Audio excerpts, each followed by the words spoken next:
కడప జిల్లాలోని అల్మాస్పేట సర్కిల్ వద్ద జరిగిన ఘటనకు పరిశీలించేందుకు డీఐజీ కోయ ప్రవీణ్ ఎస్పీ కలిసి అక్కడి పరిస్థితులను సమీక్షించారు.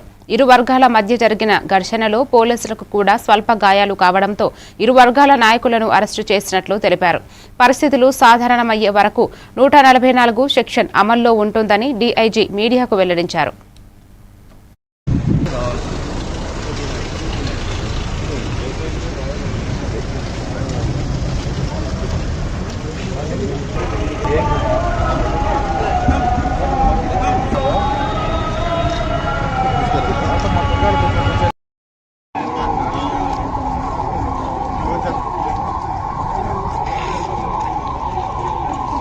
అందరికీ నమస్కారం. నిన్న పొద్దున్న ఈ యొక్క అల్మాస్పేట్ సెంటర్లో రెండు వర్గాల మధ్య ఇది ఒక చిన్న ఇన్సిడెంట్ జరగడం జరిగింది. అనుకోకుండా స్టోన్ పెల్టింగ్, కొంతమంది పోలీస్ సిబ్బంది అంతా గాయపడటం జరిగింది.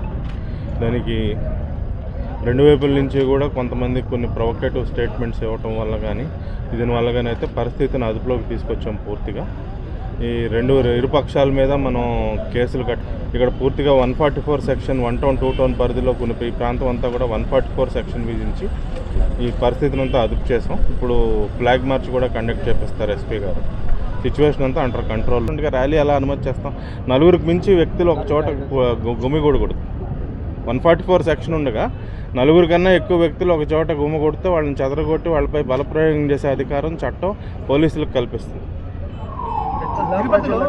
తిరుపతిలో టీటీడీ ఘటన ఎప్పుడు లేదు. ప్రజల్లో ఒక విధమైన భయం అనేది అయితే ఉంది.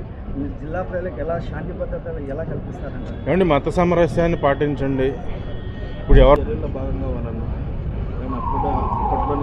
ఇది కొన్ని నెలలుగా జరిగేది కాదండి. 2014 నుంచి ఉంది ఈ వివాదం.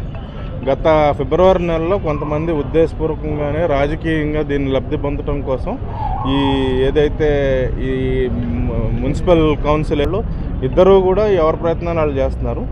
సో దాని మీద మేము చేపట్టాల్సిన చర్యలు అయితే ఏవైతే ఉన్నాయో ముందస్తు చర్యలు అయితే చేపట్టాం.